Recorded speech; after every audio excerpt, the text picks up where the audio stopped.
Hello, नमस्कार साथियों, good morning, सुप्रभात, जय श्री कृष्ण, जय श्री राम। साथियों, स्वागत है आपके अपने यूट्यूब चैनल एग्जाम तक क्लास पर। तो साथियों, यूपीएसआई टारगेट डे 17 है आज। जी हाँ साथियों, आज हमारा कार्बन बढ़ के पहुंच चुका है 17वां दिन तक। 17वें दिन में हम आज क्या पढ़ेंगे ये हम लोग जल्दी से बता देंगे। और जो भी साथियों इस वीडियो से नए जुड़े हैं, इस चैनल से नए जुड़े हैं, तो प्लीज़ चैनल को सब्सक्राइब कर लीजिए। और अगर आपके लिए ये वीडियो थोड़ी भी महत्वपूर्ण है तो आप वीडियो को लाइक कर दीजिए। साथियों, इस वीडियो से, इस सीरीज़ से आपको अगर हेल्प मिल रही है तो आप हमारे साथ जुड़े रहें और वीडियो को शेयर करते रहें। साथियों, वीडियो को अंत तक देखें क्योंकि आज मैंने यहाँ पे नए सेक्शन ऐड किए हैं, बहुत सारी नई स्लाइड ऐड की हैं। और बिल्कुल आपको अब एक चीज़ की हेडेक लेना बिल्कुल खत्म कर देनी है। आपके पास अब अगर बुक हो ना हो तो भी आपको कोई परेशानी नहीं है। आज मैंने एक प्रयोग किया है, अगर आपको ये प्रयोग अच्छा लगा हो तो आप बताना, तो मैं आगे भी ऐसे ही करूँगा। इससे आपको बहुत हेल्प मिलने वाली है, तो वीडियो को अंत तक देखें। चलिए हम लोग बिना देरी के शुरुआत करते हैं अब अपनी मातृभाषा हिंदी से। तो आज हम लोगों को हिंदी में क्या पढ़ना है ये हम लोग जल्दी से देख लेते हैं। आज हम लोगों को हिंदी में पढ़ना है बाच। बाच एक बहुत ही छोटा सा टॉपिक है, इसलिए हम लोग आज बाच पढ़ने के साथ उसके पीवाईक्यू भी करेंगे। इसके साथ हम लोग करेंगे पर्यायवाची और 10 विलोम शब्द। इसके साथ हम लोग मैथ में आज हम लोग करेंगे टाइम एंड वर्क का पार्ट 2। जो भी साथी वीडियो से नए जुड़े हैं उनको मैं बता देना चाहता हूँ कि हम लोग यूट्यूब पर आदित्य रंजन सर की प्लेलिस्ट है, UPSI by Aditya Ranjan sir, उसी से हम लोग मैथ कवर कर रहे हैं। तो साथियों, आप भी वहाँ से मैथ कवर कर सकते हैं। आज टाइम एंड वर्क का पार्ट 2 है, मतलब क्लास 2। इसी के साथ रीजनिंग में हम लोग कल किया था हम लोगों ने कोडिंग एंड डिकोडिंग, जिसमें 200 से 250 क्वेश्चन है, इसलिए वो 3 दिन तक चलेगा। कल हम लोग कर चुके हैं 50-60 क्वेश्चन, आज हम लोग करेंगे 70-80 क्वेश्चन, और ऐसे ही कल तक ये फिनिश हो जाएगा कोडिंग डिकोडिंग। साथियों, कोडिंग डिकोडिंग में मैं आपको बता देना चाहता हूँ कुछ चीज़ें आपको कंठस्थ होनी चाहिए, याद होनी चाहिए, आपको नंबरिंग याद होनी चाहिए, अल्फ़ाबेट की आपको अपोजिट अल्फ़ाबेट याद होने चाहिए। ठीक है। इसी के साथ हम लोग आज पॉलिटी में क्या पढ़ने वाले हैं, एक बहुत ही इंपॉर्टेंट टॉपिक, जिससे यूपीएसआई में या फिर किसी भी अदर एग्जाम में क्वेश्चन पूछे ही पूछे जाते हैं, जो है न्यायपालिका। हम लोगों ने कल और परसों 2 दिन में संसद पढ़ी थी, जो बहुत ही बड़ा टॉपिक था और बहुत महत्वपूर्ण टॉपिक था। तो इसलिए हम लोग बहुत ध्यान से आज न्यायपालिका पढ़ेंगे। और कल मैं आपको संसद के और उसके बाद न्यायपालिका के क्वेश्चन कराऊंगा पीवाई के फॉर्म में, जैसे प्रीवियस ईयर पूछे जाते हैं। ठीक है साथियों। तो अब हम लोग बढ़ते हैं अपनी नेक्स्ट स्लाइड पे और हम लोग देखते हैं आज के पर्यायवाची। साथियों, आज मैंने आपको बिल्कुल एक्यूरेट पर्यायवाची उसी हिसाब से दिए हैं, मैंने कोई भी छेड़खानी नहीं की है, जैसे बुक में दिए गए हैं। ठीक है साथियों। तो हम लोग जल्दी से देख लेते हैं। सतर्कता, मुस्तैदी, सजगता, चौकन्नापन, होशियारी। साथियों, जो बोल्ड लेटर में लिखे हुए हैं ना वर्ड, वो एग्जाम में पूछे गए हैं। ठीक है, तो आप विशेष ध्यान देना उन पर। इसी के साथ फल, परिणाम, अंजाम, नतीजा।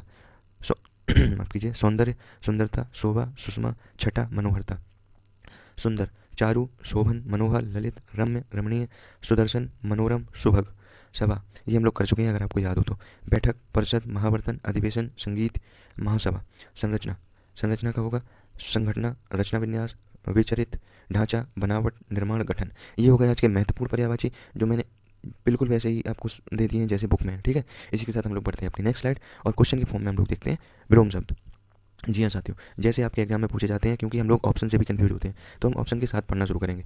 आवृत्ति, आवृत हमने आपको पहले ही बता दिया था, अनावृत। ठीक है साथियों। इसमें से मैं आपको बीच में कुछ पूछूंगा जो आपको खुद से बताने हैं। उथला, छिछला। ठीक है। अब हम लोग बढ़ते हैं नेक्स्ट पेज पर। यहाँ देखते हैं स्वर्ग, स्वर्ग का होगा नर्क। राग, राग, अब देखो राग, अब इसमें आप लोग कन्फ्यूज होंगे, राग का अनुराग होगा या विराग होगा। तो राग और अनुराग तो सेम ही चीज़ है, इसका होगा विराग। ठीक है। तो ध्यान रखना, इसका क्या होगा, इसका होगा विराग। आगे बढ़ते हैं, आगे बढ़ते हैं, आगे हम लोग देखते हैं सूक्ष्म। अब ये आपको बताना है सूक्ष्म का क्या होगा, क्योंकि सूक्ष्म का आपको स्थूल भी लगेगा, बारीक भी लगेगा, पतला भी लगेगा, छेड़ भी लगेगा, ये आपको बताना है सूक्ष्म का। स्वाधीन, स्वाधीन, खुद के अधीन, पराधीन, दूसरों के अधीन। ठीक है साथियों। तो मैं बता देना चाहता हूँ कि ये आपको ऊपर में सूक्ष्म का स्थूल होगा। ठीक है साथियों। अब हम लोग बढ़ते हैं नेक्स्ट स्लाइड पे, देखते हैं सन्मार्ग। अच्छा, सन्मार्ग का मतलब क्या होगा, सन्मार्ग का मतलब होगा अच्छा मार्ग। ठीक है। सुंदर मार्ग, तो इसका होगा कुमार्ग। ठीक है। घृणा, घृणा का क्या होगा, प्रेम, नफरत, हिंसा। बताइए, घृणा का प्रेम, नफरत, हिंसा या प्रताड़ना। प्रताड़ना तो चलो सीधे ही समझ में आ रहा है कि ये नहीं होगा। इसके अलावा बताइए आप, घृणा का प्रेम होगा विलोम, या नफरत होगा, या हिंसा होगा। देखिए, नफरत, हिंसा, ये दोनों अपोजिट नहीं है, ये इसके सेम है, समानार्थी है।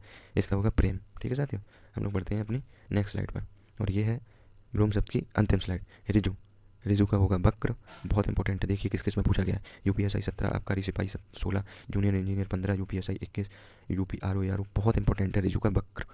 अभ्यंतर, चलो ये आप मुझे बताएंगे, ये आज का है अंतिम विलोम शब्द, तो ये आप हमको कमेंट करके बताएंगे अभ्यंतर का विलोम शब्द। ठीक है साथियों। अब हम लोग बढ़ते हैं अपने नेक्स्ट सेक्शन पे, तद्भव और तत्सम पर। हम लोग देखते हैं महत्वपूर्ण, तद्भव, तत्सम। ठीक है साथियों। तो शुरुआत करते हैं पहले क्वेश्चन से। निम्नलिखित में से कौन सा सब तत्सम नहीं है। आपको ये इंपॉर्टेंट चीज़ ध्यान रखनी है कि क्या पूछा गया है, तत्सम है या नहीं है। ये नहीं वाला बहुत कंफ्यूजन, हम लोग पूरा क्वेश्चन नहीं पढ़ते हैं, तत्सम देखा कट से लगा दिया आंसर, ऐसा नहीं करना है। निम्नलिखित में से कौन सा शब्द तत्सम नहीं है, ने, ये तत्सम नहीं है, बाकी सब तत्सम है। ठीक है साथियों। निम्नलिखित में से कौन सा शब्द तद्भव नहीं है, इसमें तद्भव नहीं है। दीपावली, दीपावली तद्भव नहीं है, तद्भव है दिवाली। दिवाली तद्भव है, ठीक है। अब हम लोग बढ़ते हैं आगे और देखते हैं अगला क्वेश्चन। तो देखिए, निम्नलिखित में से कौन सा शब्द तत्सम है? तत्सम है अमूल्य, तद्भव होता है इसका अमूल, अमूल, ठीक है। जो शब्द संस्कृत भाषा से उत्पन्न या विकसित हुए कहते हैं तत्सम, तत्सम कहते हैं उनको। अब देखते हैं अगला, ईक्षु, ईक्षु का तद्भव है ईक, ठीक है। निम्नलिखित में से तत्सम और तद्भव का शुद्ध युग्म है, तो आपको शुद्ध युग्म बताना है इसमें से, ठीक है।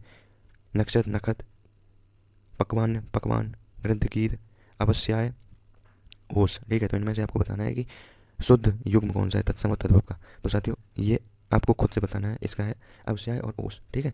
इसके साथ हम लोग बढ़ते हैं अपनी नेक्स्ट स्लाइड पे और देखते हैं कारज। कारज क्या है? देखो, एक होता है कार्य, कारज और काम, ठीक है। कार्य होता है तत्सम, कारज होता है अर्ध तत्सम और काम होता है तद्भव, ठीक है। तो कारज क्या हो गया?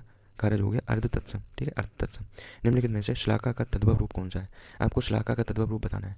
ये आपके लिए होमवर्क है और आपको बताना ही बताना है, ठीक है। दो क्वेश्चन, एक मैंने आपको पिछला क्वेश्चन पूछा था वो बताना है और ये आपको ये बताना है। ये मैं आपको बता दूं, मैंने 2022 वाला जब लेखपाल एग्जाम दिया था तो उसमें ये सेम क्वेश्चन था और वीडियो 2023 में भी पूछा गया है, MPSI में पूछा गया है, मंडी परिषद में भी पूछा गया है। बहुत इंपॉर्टेंट है, ये आपको बताना है कि, और मेरा ये गलत हुआ था, ठीक है साथियों। निम्नलिखित में से श्लाका का तद्भव रूप कौन सा है? तो ये थी आज की महत्वपूर्ण तत्सम, तद्भव, विलोम शब्द, पर्यायवाची और हमारा आज का टारगेट। साथियों आशा करता हूँ आपको ये वीडियो बहुत अच्छी लगी होगी, आपके लिए ये सीरीज बहुत हेल्पफुल है। अगर आप चैनल से नए जुड़े हैं तो प्लीज़ चैनल को सब्सक्राइब कर लीजिए और वीडियो आपको अच्छी लगी हो तो वीडियो को लाइक कर दीजिए और अगर आपका कोई भी डाउट हो तो कमेंट कर दीजिए। आपका दिन मंगलमय हो और इस कामना से वीडियो की अंत करूँगा कि आप महिलाओं का और किसानों का सम्मान करें। बहुत बहुत धन्यवाद।